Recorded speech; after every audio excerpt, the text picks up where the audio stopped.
हे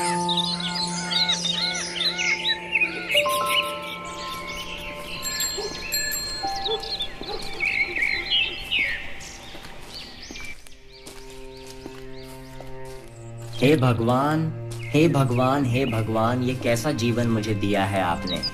इतनी गरीबी और इतना अकेलापन कि पूरे दिन भर काम करके भी मैं इतना नहीं कमा पाता कि 3 वक्त का भोजन कर पाऊं।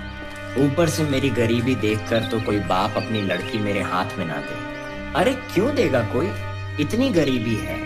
क्या मैंने अपने पिछले जन्म में इतने बुरे काम किए हैं? भगवान ने मेरे नसीब में सिर्फ अकेला रहना और भूखा रहना ही लिखा है। लकड़हारा अपने जीवन को और किस्मत को बहुत ही कोसता है और लकड़ियों को देने अपने मालिक के पास चला जाता है।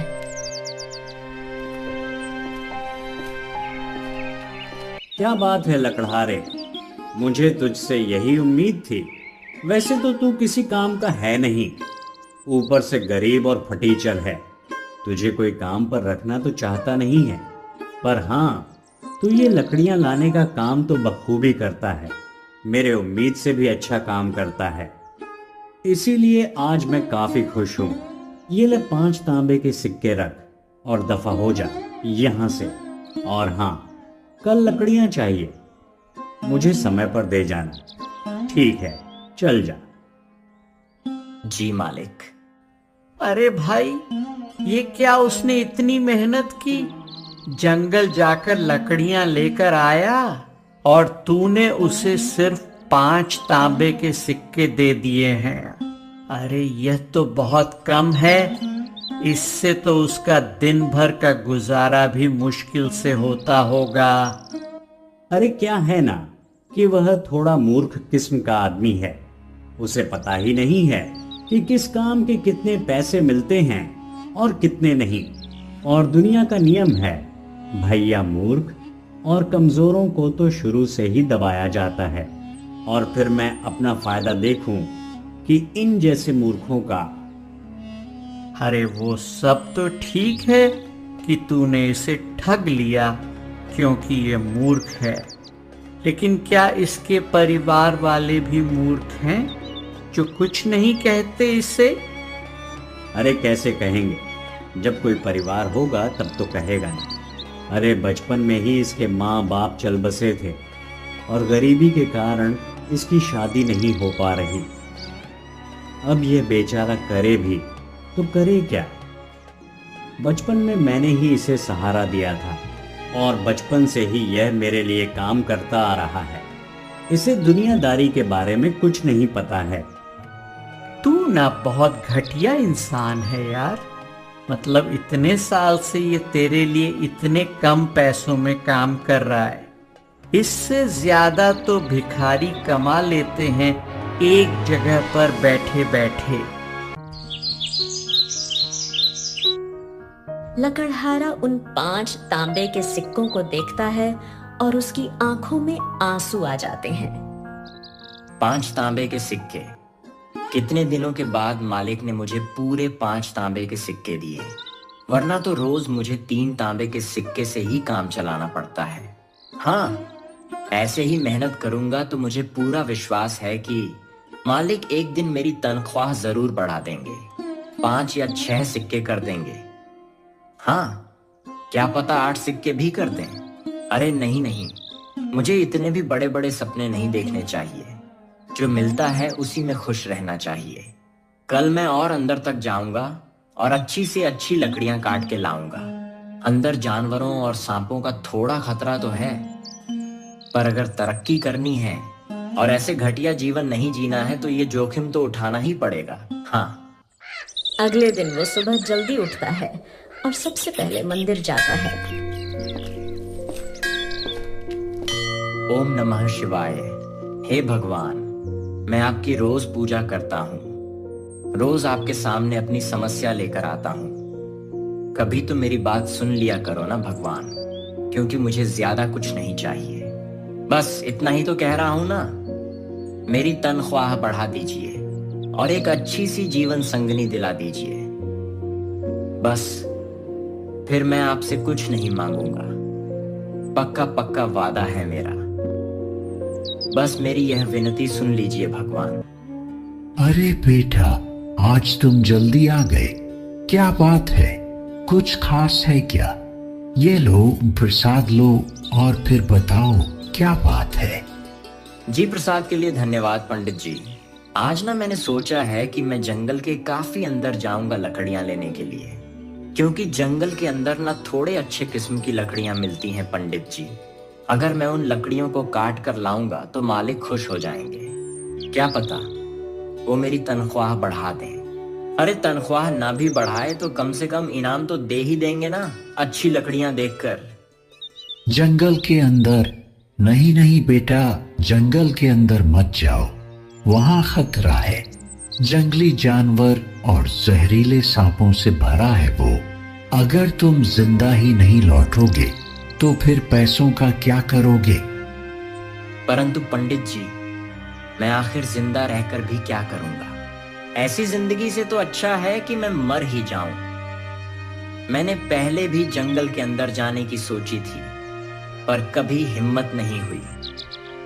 पर आज मेरे अंदर का शेर जाग गया है।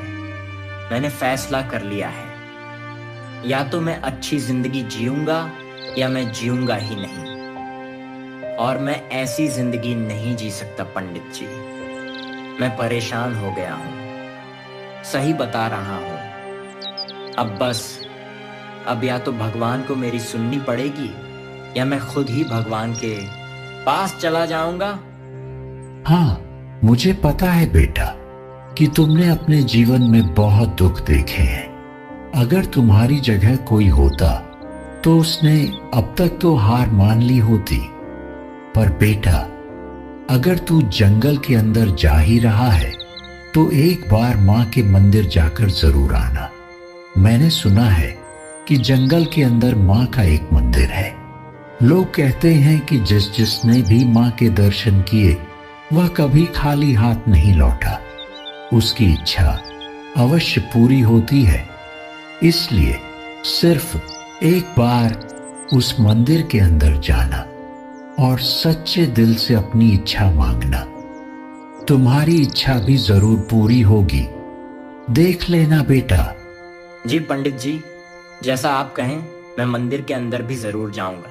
ऐसा कहते ही लकड़हारा जंगल की ओर निकल जाता है। ओहो, अरे बाप रे, डर तो लग रहा है, पर यही मौका है कुछ कर दिखाने का। बस एक बार अच्छे किस्म की लकड़ी मिल जाए, फिर जल्द से जल्द निकल आऊंगा। लकड़हारा को थोड़ा डर लग रहा था, लेकिन बचपन से ही वो जंगलों के अंदर काम करने की वजह से उसका अनुभव काफी बढ़ गया था।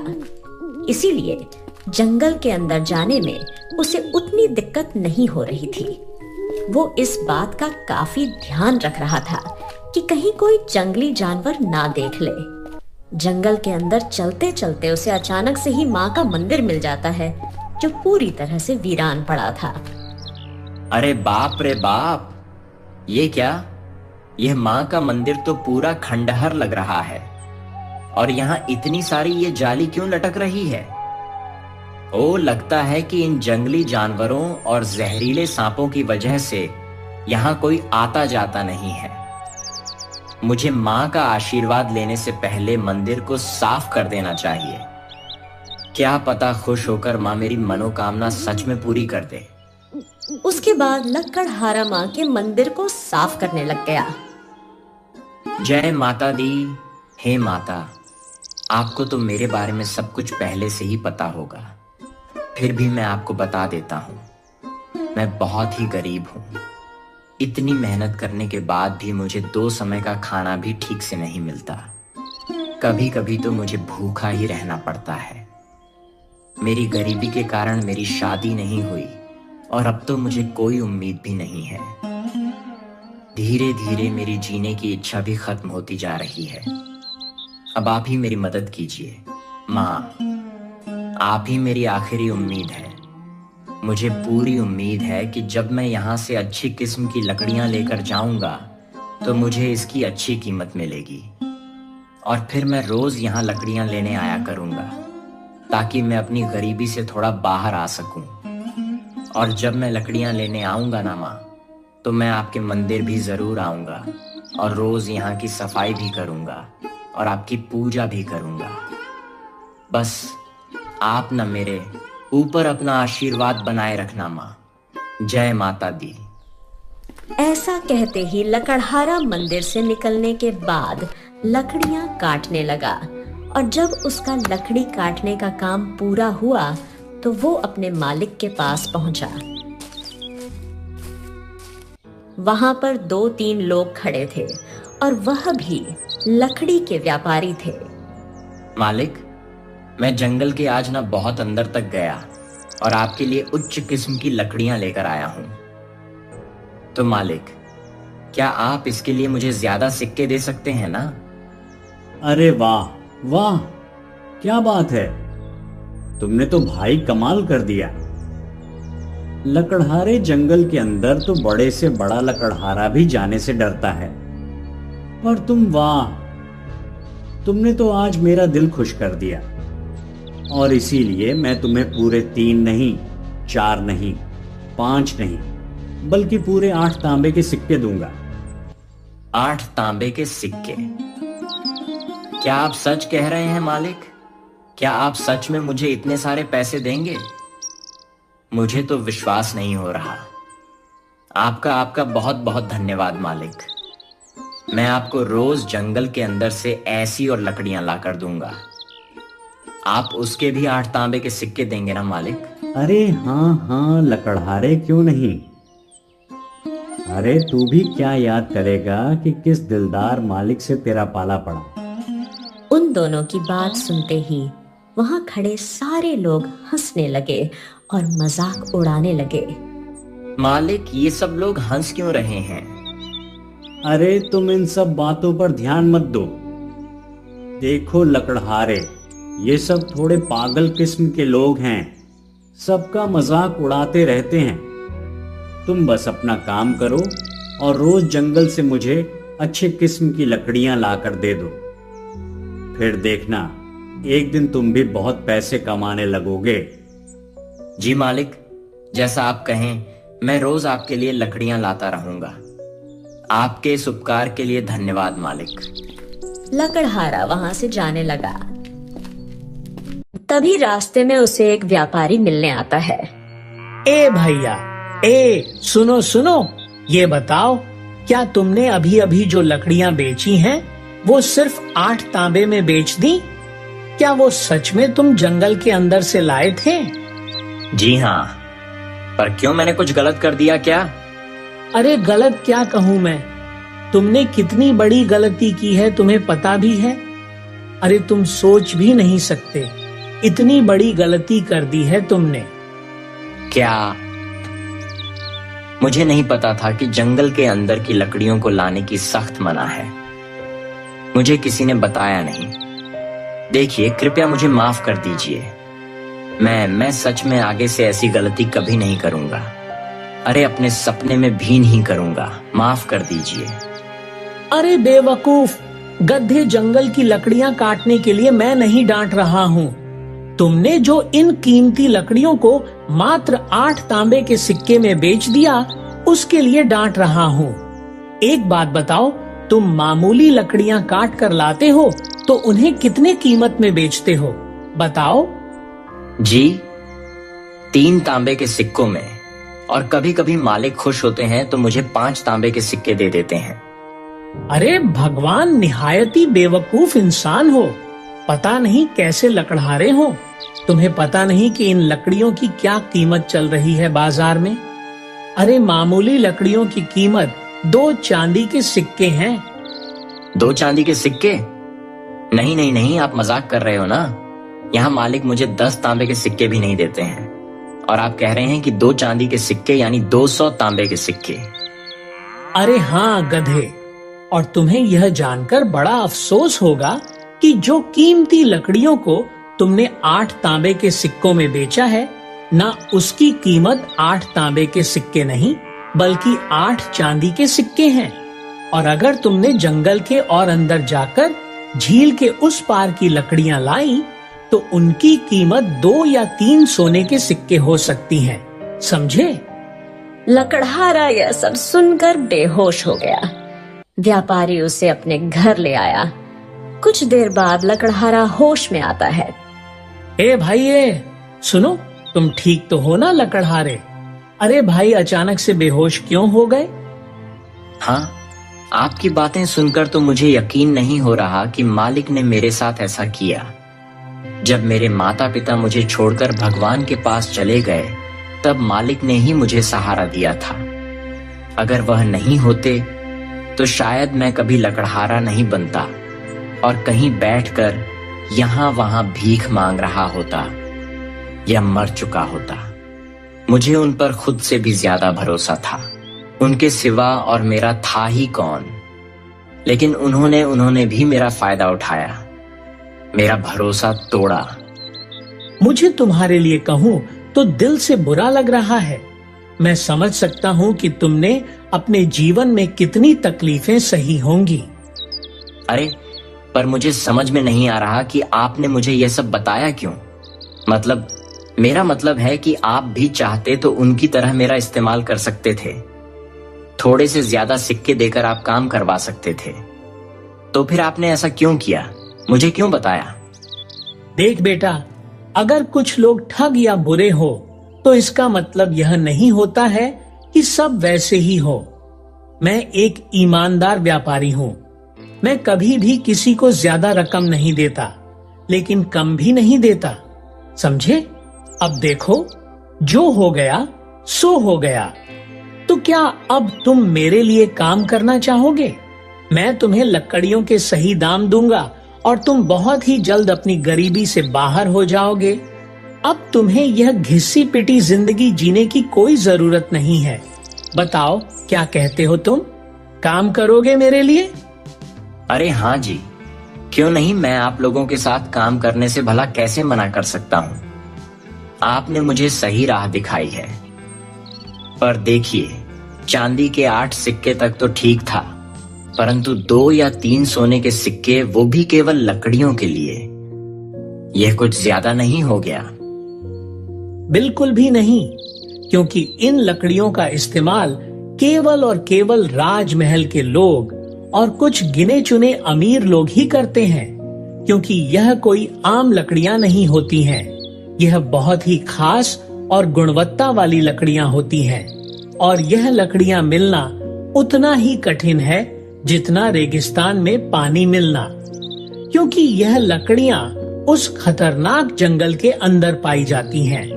वहां भी झील के उस पार, जहां एक से एक खतरनाक जंगली जानवर और जहरीले जीव जंतु रहते हैं। इन लकड़ियों को लाने एक खास लोगों की टुकड़ी जाती है, जो युद्ध में माहिर हो और जानवर के बारे में विशेष जानकारी रखते हो। कोई आम आदमी कभी भी उन लकड़ियों को नहीं ला पाएगा, और हाँ, अगर लाने की कोशिश भी की जाए तो वह अपनी जान से हाथ धो बैठेगा। अब बताओ भला, अगर तुम उन लकड़ियों को लाने में सफल रहे तो तुम एक दिन अमीर बन जाओगे। तुम्हें किसी प्रकार की कोई दिक्कत नहीं होगी। लेकिन हाँ, मेरी सलाह मानो तो झील के उस पार कभी जाने के बारे में सोचना भी नहीं। भले ही तुम्हें थोड़ा समय लगे अमीर होने में, पर वो लकड़ियां तुम्हारी जान से कीमती तो नहीं है ना भाई? क्यों? सही कहा ना मैंने? जान है तो जहान है ना? हाँ, मैं समझ गया व्यापारी जी। आपके लिए कल मैं जंगल के अंदर से 8 चांदी के सिक्के वाली लकड़ियां लाकर दे दूंगा। हाँ, लेकिन ध्यान से जाना, और हाँ, झील के उस पार जाने की सोचना भी मत, ठीक है? हाँ जी, मैं समझ गया। आपका बहुत बहुत धन्यवाद व्यापारी जी। वैसे मैं आपको क्या कहकर पुकारूं, मालिक या व्यापारी जी?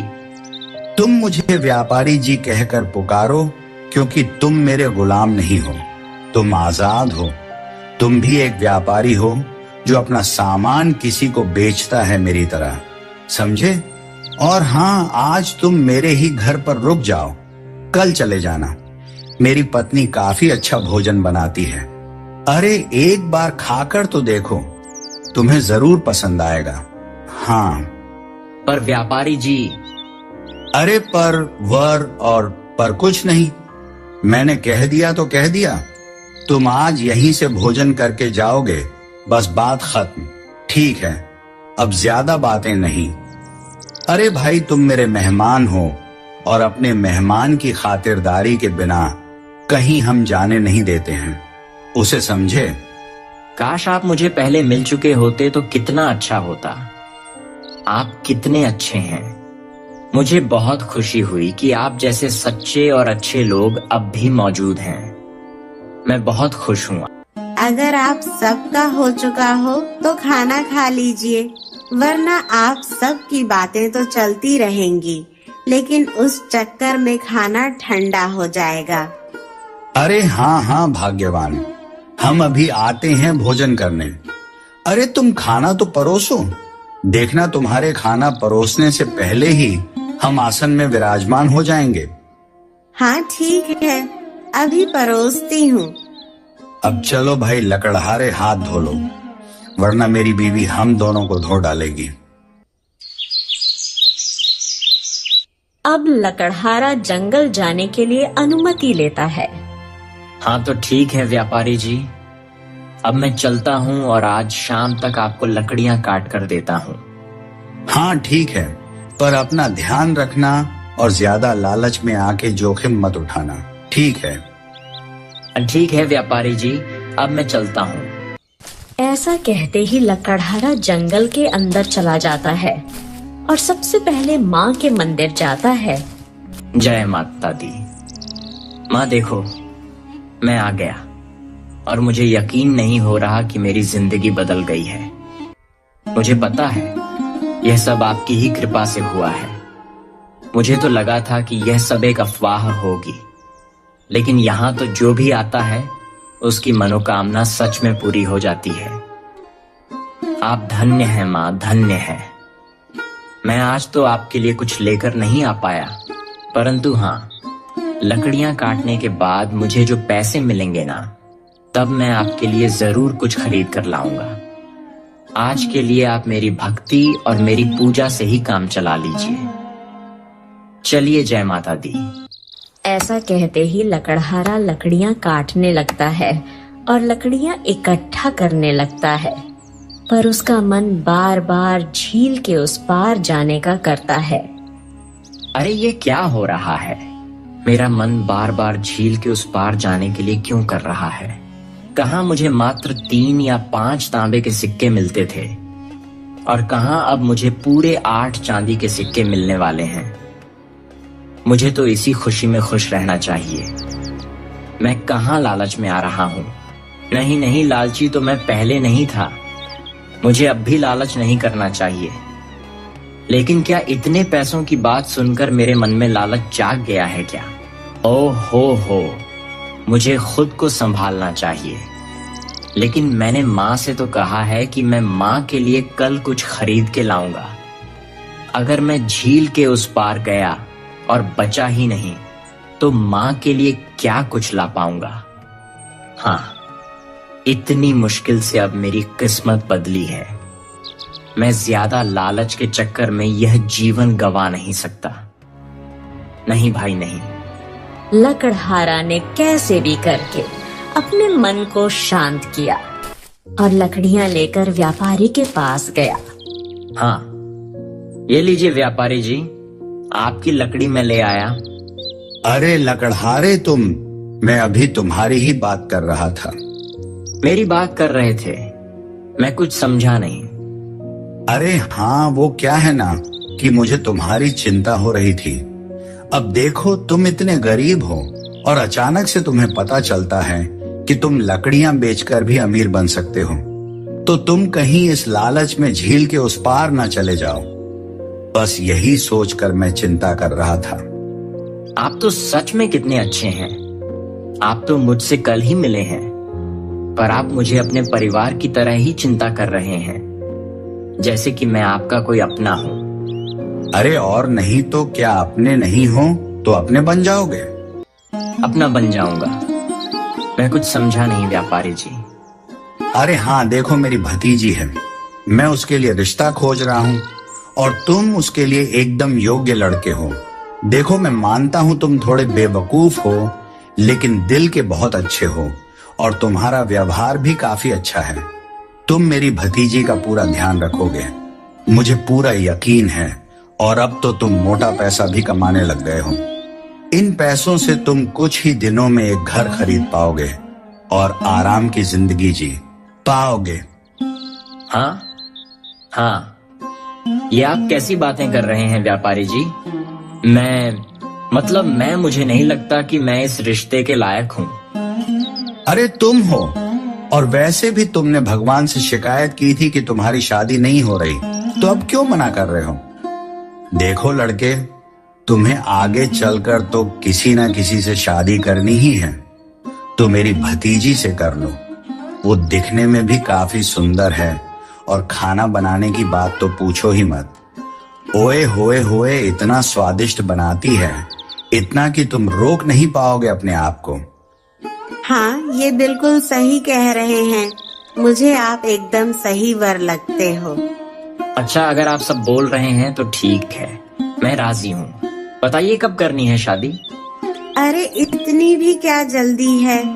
आप पहले अपने लिए घर तो खरीद लें। बिना घर के आप अपनी पत्नी को कहाँ रखेंगे? क्या आप चाहते हैं कि आपकी पत्नी झोपड़ी में रहे? हाँ, आप सही कह रहे हैं। मैं पूरी मेहनत करूंगा और एक अच्छा सा घर खरीदूंगा ताकि मेरी होने वाली पत्नी को कभी किसी कोई चीज की कमी ना हो, चिंता ना हो। मुझे पता था कि आप मेरी भतीजी के लिए एकदम उत्तम वर हैं। मुझे आपसे यही उम्मीद थी।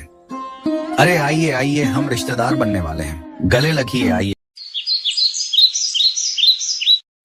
और अगले दिन सुबह उठकर लकड़हारा सबसे पहले माँ के लिए फूलों की माला खरीदता है और प्रसाद चढ़ाने के लिए फल भी खरीदता है। और लकड़हारा फिर से जंगल की ओर निकल जाता है। जय माता दी, जय माता दी। माँ, जैसा कि मैंने आपसे वादा किया था कि मैं आपके लिए माला लेकर आया हूँ। यह देखिए, ये मैं आपको चढ़ाता हूँ और मैं आपके लिए फल भी लेकर आया हूँ। लकड़हारा माँ को माला और फल चढ़ाता है और कहता है, मुझे समझ नहीं आ रहा माँ कि मैं आपका कैसे शुक्रिया अदा करूँ।